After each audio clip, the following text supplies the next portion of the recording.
ಗಣ್ಯರಿಗೂ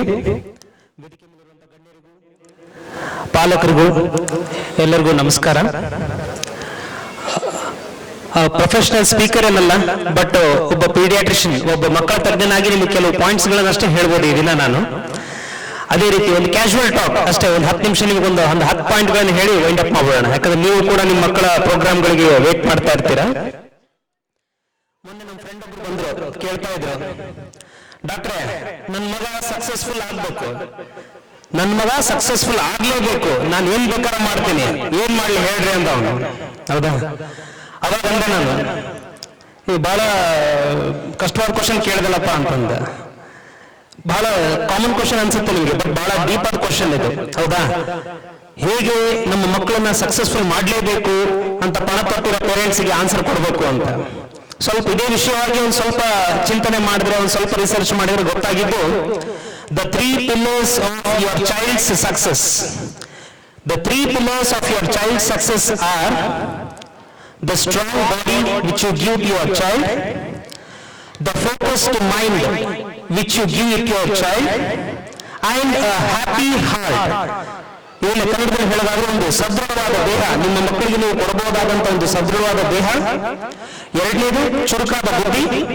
ಮೂರನೇದು ಸಂತುಷ್ಟವಾದ ಮನಸ್ಸು. ಇವು ಮೂರನ್ನ ನೀವು ಮಕ್ಕಳಿಗೆ ಕೊಡೋದಾದ್ರೆ ಅವರು ದೊಡ್ಡವರಾದ್ಮೇಲೆ ಯಾವುದೇ ರೀತಿ ಫೇಲ್ ಆಗೋದಕ್ಕಂತೂ ಸಾಧ್ಯನೇ ಇಲ್ಲ. ಸಕ್ಸಸ್ಫುಲ್ ಆಗ್ತಾರೆ, ಬಟ್ ಫೇಲ್ ಆಗೋದಕ್ಕಂತೂ ಸಾಧ್ಯನೇ ಇಲ್ಲ. ಸೊ ಸದೃಢವಾದ ದೇಹನ ಹೆಂಗ್ ಕೊಡೋದು ನಮ್ಮ ಮಕ್ಕಳಿಗೆ? First point. ಹೌದಾ? ನಮ್ಮ ದೇಹ ಸದೃಢವಾಗಿರ್ಬೇಕಂದ್ರೆ ಒಂದು, ನಾವೇನ್ ತಿಂತೀವಿ ಅದು ಆರೋಗ್ಯಕರವಾಗಿರ್ಬೇಕು. ಸೊ ನಮ್ಮ ಬೈಕ್ ಚೆನ್ನಾಗಿರ್ಬೇಕು ಅಂತ ಒಳ್ಳೆ ಪೆಟ್ರೋಲ್ ಹಾಕ್ತೀವಿ ನಾವು. ಹೌದಾ? ನಮ್ಮ ಗಾಡಿ ಗಟ್ಟಿಗಿರ್ಬೇಕಂತ ಒಳ್ಳೆ ಪೆಟ್ರೋಲ್ ಹಾಕ್ಸ್ತೀವಿ. ನಮ್ಮ ಮಕ್ಕಳ ಬಾಡಿ ಗಟ್ಟಿಗಿರ್ಬೇಕಂತಂದು ಅಷ್ಟು ಕೇರ್ ತಗೊಳ್ಳಲ್ಲ ನಾವು, ನೆಗ್ಲೆಕ್ಟ್ ಮಾಡ್ತೀವಿ, ಪ್ರೀತಿ ಅನ್ಕೊಂತೀವಿ. ಹೌದಾ? ಬೇಡವಾದದನ್ನೆಲ್ಲ ತಿನ್ನಿಸ್ತೀವಿ ಅವರಿಗೆ. ಹೌದಾ? ಈ ಥರದ್ದೆಲ್ಲ ಮಾಡಕ್ ಹೋಗ್ಬೇಡಿ.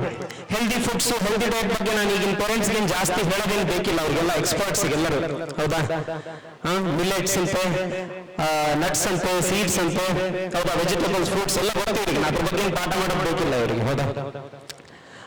ಮೇನ್ ಲೈಕ್ ಎಸ್ಪೆಷಲಿ ಹೇಳೋದಾದ್ರೆ ಜಂಕ್ ಫುಡ್ಸ್, ಅದರಲ್ಲಿರುವಂತ ಒಂದು ಪ್ರಿಸರ್ವೇಟಿವ್ಸ್, ವೇರಿಯಸ್ ಕೆಮಿಕಲ್ಸ್, ಆ ಫುಡ್ ಕೊಡಬಾರ್ದಂತ ಏನಾಗ್ತಾರಲ್ಲ, ಪ್ರಿಸರ್ವೇಟಿವ್ಸ್ ಆಗಲಿ, ಕಲರಿಂಗ್ ಏಜೆಂಟ್ಸ್ ಆಗಲಿ, ಅವುಗಳಿಂದ ಸಿಂಪಲ್ ಆದ ಅಲರ್ಜೀಸ್ ಇಂದ ಹಿಡಿದುಬಿಟ್ಟು ಕ್ಯಾನ್ಸರ್ ಅಂತಹ ದೊಡ್ಡ ರೋಗಗಳು ಕೂಡ ಬರ್ತವೆ. ಸೊ ಅದೇ ರೀತಿ ಈ ಜಂಕ್ ಫುಡ್ಸ್ ಅಲ್ಲಿ ಹಾಕುವಂತ ಅತಿಯಾದ ಒಂದು ಸಿಹಿ ಅಂದ್ರೆ sweet and sugar and salt, ಇವುಗಳಿಂದ ಮಕ್ಕಳಿಗೆ ಮುಂದೆ ಅವ್ರ ಜೀವನದಲ್ಲಿ BP, ಶುಗರ್ ಬರೋದಕ್ಕೆ ನಾವೇ ಒಂದು ಬುನಾದಿ ಕಲ್ಪಿಸ್ದಂಗೆ. ಸೊ ಜಂಕ್ ಫುಡ್ಸ್ ನ ಆದಷ್ಟು ಅವಾಯ್ಡ್ ಮಾಡ್ರಿ. ತೀರಾ ನಾವು ಪಡೆದಿರಕ್ಕಾಗಲ್ಲ, ಮಕ್ಕಳು ಪಕ್ಕದ ಮಕ್ಕಳು ಇನ್ನೊಂದು ಮಕ್ಕಳು ನೋಡಿ ಅವರು ಆಸೆ ಪಡ್ತಾರೆ, ಕೇಳ್ತಾರೆ. ಹಾಗಾಗಿ ಯಾವಾಗ 15 ದಿನಕ್ಕೋ ತಿಂಗಳಿಗೋ, ಹೌದಾ, ಯಾವಾಗ ಒಂದ್ಸಲ ಕೊಟ್ಕೊಳ್ಳಿ, ಅಷ್ಟು ಬಿಟ್ಟರೆ ರೆಗ್ಯುಲರ್ ಆಗಿ ಕೊಡೋದನ್ನ ಅದನ್ನ ಅವಾಯ್ಡ್ ಮಾಡ್ಕೊಳ್ಳಿ. ಹೌದಾ? ಅದೇ ಸದೃಢವಾದ ದೇಹ ಕೊಡೋದ್ರಲ್ಲಿ ಎರಡನೇ ಪಾಯಿಂಟ್ ಎಕ್ಸರ್ಸೈಸ್. ವೈಜ್ಞಾನಿಕವಾಗಿ ಹೇಳ್ತಾರೆ, ಎಕ್ಸರ್ಸೈಸ್ ಅಂದ್ರೆ muscle health is directly related to longevity and quality of life. ಅಂದ್ರೆ ನಿಮ್ಮ ದೇಹದ ಮಸಲ್ ಕ್ವಾಲಿಟಿ ಎಷ್ಟು ಚೆನ್ನಾಗಿರುತ್ತೆ, ಹೌದಾ, ಅದ್ರ ಮೇಲೆ ನೀವು ಎಷ್ಟು ವರ್ಷ ಚೆನ್ನಾಗಿ ಬಾಳ್ತೀರ ಅನ್ನೋದು ನಿರ್ಭರವಾಗಿರುತ್ತೆ. ಹೌದು, ನಿಮ್ಮ ದೇಹದ ಸದೃಢತೆ ಕೂಡ ಅದ್ರ ಮೇಲೆ ನಿಂತಿರುತ್ತೆ. ಸೊ ಮಸಲ್ ಸ್ಟ್ರಾಂಗ್ ಹೆಂಗಾಗೋದು? ಎಕ್ಸರ್ಸೈಸ್. ಚಿಕ್ಕ ಮಕ್ಕಳಿಗೆ ಎಕ್ಸರ್ಸೈಸ್ ಅಂದ್ರೆ ಏನು? ಆಡೋದು, ಕುಣಿಯೋದು, ಡ್ಯಾನ್ಸ್ ಮಾಡೋದು, ಬೇರೆ ಬೇರೆ ಆಟಗಳನ್ನ ಆಡೋದು, ಇವನ್ನೆಲ್ಲ ಎಂಕರೇಜ್ ಮಾಡ್ರಿ. ಹೌದಾ? Next third one, sleep. ಒಳ್ಳೆ ನಿದ್ರೆ. ಒಳ್ಳೆ ನಿದ್ರೆ ಇಲ್ಲದೆ ಹೋದ್ರೆ ಅವ್ರ ದೇಹಕ್ಕೆ ಸರಿಯಾದ ರೆಸ್ಟ್ ಆಗಲ್ಲ, ಅವ್ರ ಮೊದಲಿಗೆ ಒಂದು ಒಳ್ಳೆ ಲೇಯರಿಂಗ್ ಆಗಲ್ಲ. ಅಂದ್ರೆ ಅಟ್ಲೀಸ್ಟ್ ನಾವು ಹೇಳ್ತೀವಿ 7ನೇ ತರಗತಿಗಿಂತ ಕಡಿಮೆ ಮಕ್ಕಳು ದಿನಕ್ಕೆ ಕನಿಷ್ಠ 9 ಗಂಟೆಗಳ ಕಾಲ ಮಲಗಬೇಕು ಅಂತ. ಅದೇ ರೀತಿ 7ನೇ ತರಗತಿ ಮೇಲೆ ಮಕ್ಕಳು ಕನಿಷ್ಠ 8 ಗಂಟೆಗಳ ಕಾಲ ಮಲಗಬೇಕು, ಕ್ವಾಲಿಟಿ ಸ್ಲೀಪ್ ಇರಬೇಕು. ಸೊ ಈ 3 ಆಸ್ಪೆಕ್ಟ್ಸ್ ಮಕ್ಕಳ ಸ್ಟ್ರಾಂಗ್ ಬಾಡಿ ಕ್ರಿಯೇಟ್ ಮಾಡಕ್ಕಾದ್ರೆ. Next focused mind.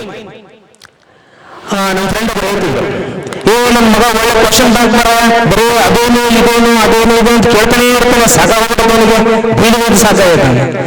ನಾವೇನು ನಮಗೆ ಕ್ವಶನ್ ಕೇಳಬೇಕು ನಮ್ಮಾರು ಎದಕ್ಕೆ ಬೇಕಿತ್ತು ಅಂತ. ಹೌದಾ? Questioning is called curiousness in the child. ನಿಮ್ಮ ಮಗುವಿನ ಒಂದು ಆಲೋಚನಾ ಶಕ್ತಿ ಎಷ್ಟು ಮುಂದಕ್ಕೆ ಹೋಗುತ್ತೆ ಅನ್ನೋದೊಂದು ಬುನಾದಿ ಅವನು ಕೇಳುವಂತ ಪ್ರಶ್ನೆ. ಸೊ ನಾನೇನು ಸಜೆಸ್ಟ್ ಮಾಡ್ತೀನಿ ನಿಮ್ಗೆ ಆಸ್ ಅ ಪೀಡಿಯಾಟ್ರಿಷಿಯನ್ ಅಂದ್ರೆ, ನಿಮ್ಮ ಮಕ್ಕಳು ಪ್ರಶ್ನೆ ಕೇಳಿದಾಗ ಒಂದು ಹೇಳ್ಕೊಡಿ, ನಿಮ್ಗೆ ಹೇಳಕ್ ಬಿಡುದಿಲ್ವಾ, ಅವ್ನು ಹೇಳಿ, ನಾನು ಆಮೇಲೆ ಕೇಳ್ತೀನಿ, ನಂಗೆ ನೆನಪು ಮಾಡು ಅಂತ ಅವಾಗ ಹೇಳಿ. ಇನ್ನೊಂದು ನಮಗೆ ಗೊತ್ತಿರಲ್ಲ ಕೆಲವೊಂದು ವಿಷಯಗಳು, ಅವಾಗ ಅವ್ನು ಹೇಳಿ ನನಗೆ ಗೊತ್ತಿಲ್ಲ ಇದ್ರ ಬಗ್ಗೆ ತಿಳ್ಕೊಂಡು ನಾನು ಖಚಿತವಾಗ್ಲೂ ಹೇಳ್ತೀನಿ ಅಂತ. ಹುಡುಗರು ಏನ್ ಈಸಿ ಈಗೆಲ್ಲ ಗೂಗಲ್ ಇರುತ್ತೆ, ಚಾಟ್ GPT ಇರ್ತದೆ, ನೋಡ್ಕೊಳ್ಳಿ, ತಿಳ್ಕೊಳ್ಳಿ, ನಿಮ್ಮ ಮಕ್ಕಳಿಗೆ ಹೇಳ್ಕೊಡ್ರಿ. ಅವ್ರ ಕ್ಯೂರಿಯಾಸಿಟಿ ಮಾತ್ರ ಕಿಲ್ ಮಾಡ್ಬೇಡ್ರಿ, ಹೌದಾ? ಸುಮ್ಮನೆ ಬರೀ ಏನ್ ಪ್ರಶ್ನೆಗಳು ಕೇಳ್ತೀವಿ ಅಂತ ಅಂದಿಲ್ಲ, ಅವನು ಆಲೋಚನಾ ಶಕ್ತಿಯನ್ನು ಬಿಟ್ಬಿಡ್ತಾನೆ, ಬರೀ ಗಟ್ಟೋಡಿಗೆ ಸ್ಟಾರ್ಟ್ ಮಾಡ್ತಾನೆ. ಸೊ ಅವ್ರ ಕ್ಯೂರಿಯಾಸಿಟಿನ ಕಿಲ್ ಮಾಡಬೇಡಿ. ಎರಡನೇದು ಹಾಬಿ, ಹವ್ಯಾಸ. ಮಕ್ಕಳಿಗೆ ಓದೋದೇ ಅಲ್ಲ, ಒಂದು ಯಾವುದೋ ಒಂದು ಹವ್ಯಾಸ ಇರಬೇಕು. ವೈಜ್ಞಾನಿಕವಾಗಿ ಹೇಳ್ತಾರೆ ಫಿಫ್ತ್ ಸ್ಟ್ಯಾಂಡರ್ಡ್ ಸಿಕ್ಸ್ತ್ ಸ್ಟ್ಯಾಂಡರ್ಡ್ ತನಕ ಮಕ್ಕಳಿಗೆ ಎಲ್ಲ ಹವ್ಯಾಸಗಳನ್ನು ಪರಿಚಯ ಕೊಡ್ಬೇಕಂತೆ. ಕೆಲವು ದಿನ ಹಾಡೋದು ಕಳಿಸ್ಬೇಕಂತೆ, ಕೆಲವು ದಿನ ಕುಣಿಯೋದು ಕಳಿಸ್ಬೇಕು, ಕೆಲವು ದಿನ ಬ್ಯಾಡ್ಮಿಂಟನ್ ಆಡೋದು ಕಳಿಸ್ಬೇಕು, ಕೆಲವು ದಿನ ಸ್ವಿಮ್ಮಿಂಗ್ ಕಳಿಸ್ಬೇಕು, ಈ ತರ ವೇರಿಯಸ್ ಹಾಬೀಸ್ ಕಳಿಸ್ಬೇಕು. ಈ ತರ ಕಳಿಸಿದಾಗ ಅವ್ರಿಗೆ ಎಲ್ಲದಕ್ಕೂ ಒಂದು ಅವಗಾಹನ ಬರ್ತದೆ. ಬಂದ ಮೇಲೆ ಅವ್ರಿಗೆ ಯಾವ್ದು ಸೂಟ್ ಆಗುತ್ತೆ ಅದನ್ನ ಅವ್ರು ಚೂಸ್ ಮಾಡ್ಕೊಂತಾರೆ. ಆ ಒಂದು ಫೀಲ್ಡ್ ಅಲ್ಲಿ ಅವರು ಎಕ್ಸ್ಟ್ರಾ ಎಫರ್ಟ್ಸ್ ಹಾಕಿ ಬೆಳಿತಾರೆ. ನಾವು ಹೇಳ್ತಿರ್ತೀವಿ ಒಂದು coat, a well nurtured hobby is the best friend for life. ಅದ ಒಂದು ಒಳ್ಳೆಯ ಹವ್ಯಾಸನ ಬೆಳೆಸ್ಕೊಳ್ಳೋದು ಆ ವ್ಯಕ್ತಿಗೆ, ಆ ಮಗುವಿಗೆ ಅವ್ನ ಜೀವನದ ಒಂದು ಒಳ್ಳೆ ಸ್ನೇಹಿತನಂತೆ.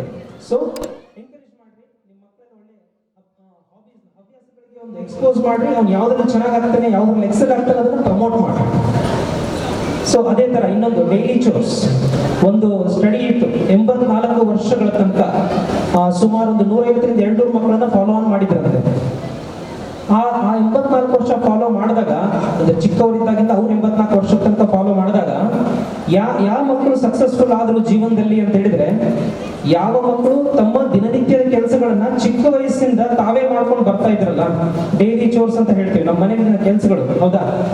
ಯಾರು ಅವ್ರು ಮಾಡ್ಕೊಂಡು ಅವರೇ ತಮ್ಮ ಕೆಲಸಗಳನ್ನ ಮಾಡ್ಕೊಂಡು ಬರ್ತಾ ಇದ್ರು, ಅವರು ಮುಂದೆ ಜೀವನದಲ್ಲಿ ತುಂಬಾ ಸಕ್ಸಸ್ಫುಲ್ ಆದ್ರಂತೆ. ಅದನ್ನ ಮತ್ತೆ ಸ್ಟಡಿ ಮಾಡಿದ್ರೆ ನೀವು ಏನ್ ಲಾಜಿಕ್, ನಮ್ಮ ಕೆಲಸಗಳನ್ನ ನಾವು ಮಾಡ್ಕೊಳ್ಳೋದ್ರಿಂದ ನಾವು ಜೀವನದಲ್ಲಿ ಸಕ್ಸಸ್ಫುಲ್ ಆಗ್ತೀವಿ ಅಂತ.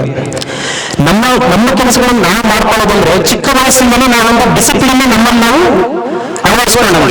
ಆ ಒಂದು ಶಿಸ್ತಿನಿಂದ ತುಂಬಾ ಮುಂದೆ ಹೋಗಬೇಕಾಗ್ತದೆ ಅಂತೆ. ಸೊ ಒಂದು ಫೋಕಸ್ಡ್ ಮೈಂಡ್ ಬರೋದಾದ್ರೆ ನಿಮ್ಮ ಮಕ್ಕಳಿಗೆ ಕ್ಯೂರಿಯಾಸಿಟಿನ ಎನ್ಕರೇಜ್ ಮಾಡಿ, ಒಂದು ಹವ್ಯಾಸನ ಬೆಳೆಸಕ್ಕೆ ಎನ್ಕರೇಜ್ ಮಾಡಿ, ಅವರ ದಿನನಿತ್ಯದ ಕೆಲಸಗಳಿಗೆ ಅವರಿಗೆ ಜವಾಬ್ದಾರಿ ವಹಿಸಿ ಅವ್ರು ಕಲಿಯೋ ತರ ಎನ್ಕರೇಜ್ ಮಾಡಿ. ಸೊ ಇಲ್ಲಿಗೆ ಪಾಯಿಂಟ್ಸ್ ಮುಗಿದು ಮೂರು ಪಾಯಿಂಟ್ಸ್. ಹ್ಯಾಪಿ ಹಾರ್ಟ್, ತುಂಬಾ ಗೊತ್ತು ಈಗಿನ ದಿನದಲ್ಲಿ ಸಂತುಷ್ಟವಾದ ಹೃದಯಗಳು ಅಷ್ಟು ಸುಲಭವಾಗಿ ಸಿಗೋದೇ ಇಲ್ಲ ನೋಡೋದಕ್ಕೆ. ಎಲ್ಲರಿಗೂ ಟೆನ್ಷನ್ ಟೆನ್ಷನ್ ಟೆನ್ಷನ್, ಹೌದಾ? ಇದೇ ತರ ಹೋದ್ರೆ ಎಲ್ಲ ತಲೆಗಳು ಬ್ಲಾಸ್ಟ್ ಆಗ್ತವೆ, ಆ ನ್ಯೂಕ್ಲಿಯರ್ ಬಾಂಬು ಬೇಕಿಲ್ಲ. ಸೊ ಸಂತುಷ್ಟವಾದ ಹೃದಯನ ಹೇಗೆ ಮಾಡೋದು ಮಕ್ಕಳಿಗೆ? ಒಂದು ಈಕ್ವೇಷನ್ ಹೇಳ್ತಾರೆ, happiness is equal to reality versus expectation ಅಂತೆ. ನಾವು ಎಷ್ಟು ರಿಯಾಲಿಟಿ ಬದುಕ್ತೀವೋ ಅಷ್ಟು ಹ್ಯಾಪಿ ಆಗಿರ್ತೀವಿ, ಎಷ್ಟು ಎಕ್ಸ್ಪೆಕ್ಟೇಷನ್ ಇಟ್ಕೊಳ್ತೀವೋ ಅಷ್ಟು ಸ್ಯಾಡ್ ಆಗ್ತೀವಿ. ಸೊ ನಿಮ್ಮ ಮಕ್ಕಳನ್ನ ರಿಯಾಲಿಟಿ ಬೆಳೆಸಿ. ಕೆಲವು ಪೇರೆಂಟ್ಸ್ ಇರ್ತಾರೆ ಈಗಿನ ಜನರೇಷನ್ ಬರೋದು, ಹೆಲಿಕಾಪ್ಟರ್ ಪೇರೆಂಟ್ಸ್ ಅಂತ ಹೇಳ್ತೀವಿ ನಾವು ಅವ್ರನ್ನ. ನಮ್ಮ ಮಕ್ಕಳು ನಾವು ಕಾರಿಂದ ಇಳಿಸೋದೇ ಇಲ್ಲ ರೀ, ನಮ್ಮ ಮಗ ಚಾಕ್ಲೇಟ್ ಕಲರ್ ಭೂಮಿ ಮೇಲೆ ನಡೆಯೋದೇ ಇಲ್ಲ ರೀ, ನನ್ನ ಮಗ AC ಮಾಡಿ ಕೂಡೋದೇ ಇಲ್ಲ ರೀ, ಹೌದಾ? ಇದೆಲ್ಲ ಏನು ತುಂಬಾ ಪ್ರೌಢಾಗಿ ಹೇಳ್ಕೊಂಡ ವಿಷಯಗಳಲ್ಲ, ತುಂಬಾ ಚಿಂತಾಜನಕ. ನಿಮ್ಮ ಮಗು ಮುಂದೆ ಬಹಳ ಕಷ್ಟ ಆಗುತ್ತೆ ಅಂತ ಬದುಕಕ್ಕೆ. ಹಾಗೆಲ್ಲ ಮಾಡಬೇಡಿ. ಅವ್ರ ರಿಯಾಲಿಟಿ, ಲೈಫ್ ಅನ್ನು ರಿಯಾಲಿಟಿ ಜೊತೆ ಬದುಕೋದನ್ನ ನೀವು ಎನ್ಕರೇಜ್ ಮಾಡ್ರಿ. ಸೊ ಮುಂದಿನ ಜೀವನ ಬಹಳ ಸುಲಭವಾಗ್ಬಿಡ್ತದೆ, ಹೌದಾ? ನೆಕ್ಸ್ಟ್ ಎಕ್ಸ್ಪೆಕ್ಟೇಷನ್ಸ್, 9ನೇ ಪಾಯಿಂಟ್. ಎಕ್ಸ್ಪೆಕ್ಟೇಷನ್ಸ್, ನಿಮ್ಮ ಮಗುವಿಗೆ ಎಕ್ಸ್ಪೆಕ್ಟೇಷನ್ಸ್ ಅನ್ನೋದೊಂದು ಸ್ಕೂಲ್ ಬ್ಯಾಗ್ ಇದ್ದಂಗೆ. ಅದನ್ನ ಎಷ್ಟು ಭಾರ ಮಾಡ್ತೀರ ಅವನು ಭುಜನ ಅಷ್ಟು ನೀವು ಸೂತ್ರಗಳು ನೋಡ್ಕೊಂತೀರ. ತುಂಬಾ ಎಕ್ಸ್ಪೆಕ್ಟೇಷನ್ಸ್ ಬೇಡ ಮಕ್ಕಳಿಂದ. ಅವ್ರ ವಯಸ್ಸಿಗೆ ಅವ್ರು ಏನ್ ಮಾಡ್ಬೇಕು ಅಷ್ಟು ಮಾಡ್ಲಿ, ಎನ್ಕರೇಜ್ ಮಾಡಿ. Don't push, just encourage. Jump pull ಅಷ್ಟೇ, ನೆವರ್ ಪುಷ್. ಓಕೆ, ಲಾಸ್ಟ್ 10ನೇ ಪಾಯಿಂಟ್. ಅವರಿಗೆ ಒಳ್ಳೆಯದು ಕೆಟ್ಟದ್ರ ಬಗ್ಗೆ ಒಂದು ಅವಗಾಹನೆ ಕೊಡಿ. ಸಿಂಪಲ್ ಎಕ್ಸಾಂಪಲ್, ನನ್ನ ಮಗ ಇವತ್ತು ಒಬ್ಬನ ಹೊರ ಬಂದ್ಬಿಟ್ರೆ ಸ್ಕೂಲ್ನಾಗ, ನನ್ನ ಮಗ ಟೀಚರ್ಗೆ ಒಬ್ಬರು ಮಾತಾಡ್ತಾನೆ, ಹೌದಾ? ನನ್ನ ಮಗ ಟೀಚರ್ ಗೊತ್ತಲ್ಲ ಕಾಪಿ ಚೀಟಿ ಮಾಡಿ ಬಂದನ್ರಿ. ಇದೆಲ್ಲ ಬಹಳ ಬರೋದನ್ ಬೇಕಂತಾರೆ ಈಗಿನ ಕೆಲವು ಪೇರೆಂಟ್ಸ್ಗಳೆಲ್ಲ. ಇದೇನ್ ಗೊತ್ತಾ, ಇವನ್ನೆಲ್ಲ ನೀವು ಬರೋದ್ಬಿಟ್ರೆ ನಿನ್ನ ಮಗ ದೊಡ್ಡವನಾದ್ಮೇಲೆ ದೊಡ್ಡದಾದ ಒಂದು ಚಿಕ್ಕ ಚಿಕ್ಕ ತಪ್ಪುಗಳನ್ನ ಚಿಕ್ಕ ವಯಸ್ಸಲ್ಲೇ ತಿದ್ದಿ ಬುದ್ಧಿ ಹೇಳಿ. ಒಡೆಯೋದು ಬಡಿಯೋದು ಮಾಡಬೇಡಿ, ಒಡೆಯೋದು ಬಡಿಯೋದು ನಾವು ಎಂಕರೇಜ್ ಮಾಡಲ್ಲ. ಅರ್ಥ ಮಾಡಿಸಿ ತಿದ್ದಿ ಬುದ್ಧಿ ಹೇಳಬೇಕು. ಹಾಗೆಲ್ಲ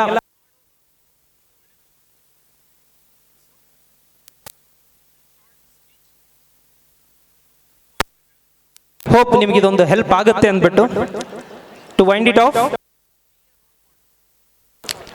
ನಿಮ್ಮ ಮಕ್ಕಳಿಗೆ ನೀವು ಫೋನ್ ನೋಡಬೇಡ ಅನ್ನೋದಕ್ಕಿಂತ ಮುಂಚೆ ನೀವು ಟಿ ವಿ ಆಫ್ ಮಾಡಿ. ನಿಮ್ಮ ಮಕ್ಕಳಿಗೆ ಓದು ಬುಕ್ ತೆಗೆದು ಅಂತ ಹೇಳೋದಕ್ಕಿಂತ ಮುಂಚೆ ನೀವು ಯಾವುದೋ ಒಂದು ನ್ಯೂಸ್ ಪೇಪರ್ ಬುಕ್ ಕೈಲಿ ಹಿಡ್ಕೊಳ್ಳಿ. ನಿಮ್ಮ ಮಕ್ಕಳಿಗೆ ದೊಡ್ಡವರಿಗೆ ಮರ್ಯಾದೆ ಕೊಡಬೇಕಪ್ಪ ಅಂತ ಹೇಳೋದಕ್ಕಿಂತ ಮುಂಚೆ ನೀವು ದೊಡ್ಡವರ ಹತ್ರ ಗೌರವದಿಂದ ನಡ್ಕೊಳ್ಳಿ. ಇದೇ ರೀತಿ be a role model for your child. All the best. Thank you.